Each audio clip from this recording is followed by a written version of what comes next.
So let's take a look at -5/8. Okay, now remember, in this case the negative is out front, but we can rewrite it with the negative in the top, like this. We can rewrite it with the negative on the bottom, like this. And all three of these are equivalent. They are all -5/8. Okay? Now what I'm going to do is I'm going to come down, I'm going to go do some division down here because I need to know what 5 divided by 8 is. Okay, the 5 falls off and gets trapped. So that's how I know. Well, first of all, before I forget, these are all negative. That means the decimal is going to be -2. So I'm just going to put it there so I don't forget about it later. Now I can divide. Okay. This looks like it's going to go in 6 times because it will be 48.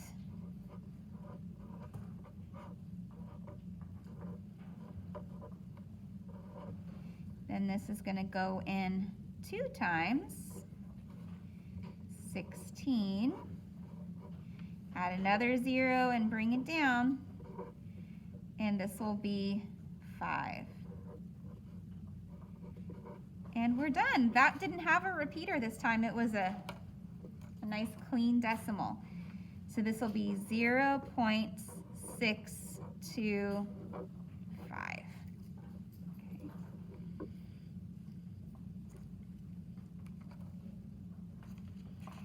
Okay, I'm going to give you one to try on your own.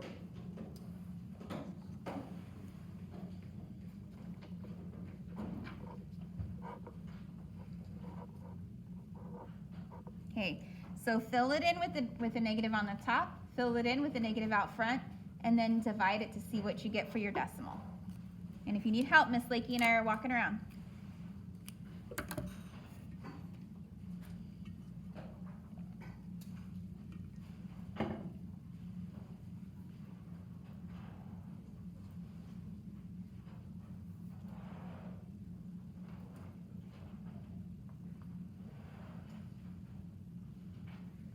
Feel free to pull out your multiplication chart too if you want a little bit of help with your division.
Okay. So I'm going to fill this in. So with the negative in front, that's going to be negative 11 over 25. When it's on the bottom, it's positive 11 over negative 25. And then when you convert it to a decimal, you get negative 44 hundredths. And that looks great. You guys did a really good job on that. Okay. Now I know we do not have enough time to finish the activity that we're going to start, but we're going to get started anyways. What you're going to do is you're going to get a page that looks like this. It has all these squares on it. You're going to cut them out and rearrange them so that it's like a table, kind of like this. And you're going to glue them on the back. So let me turn it over to the back. And just like you did on the front, we're going to organize it this way. We're going to have the negative out front.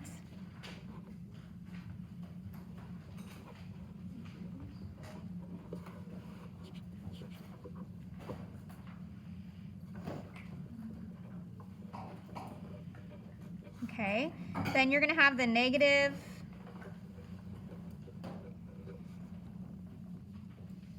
on top,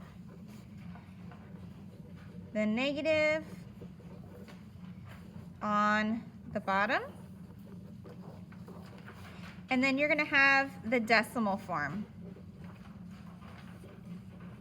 Okay, now I want to warn you now, they're not all here.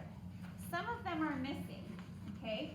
You can see that you have 2/3 here, 2/3 here, 2/3 here, but you have the repeating decimal, so those are all there. But a lot of these, like negative 7 over 22, 7 over negative 22, and we're missing the one that has the negative out front, and we might be missing the decimal too.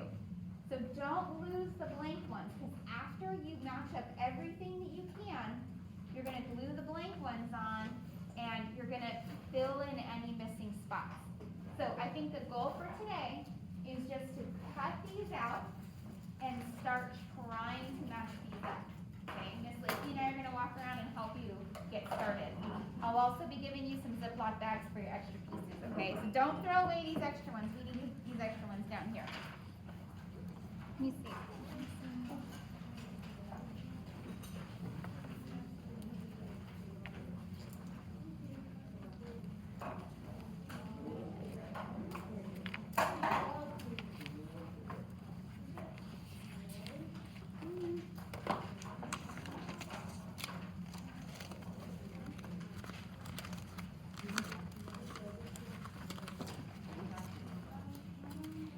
Just so you know, when you're done, it's going to look like this, okay? You're going to see how you have the negative out front, the negative on the top, the negative on the bottom.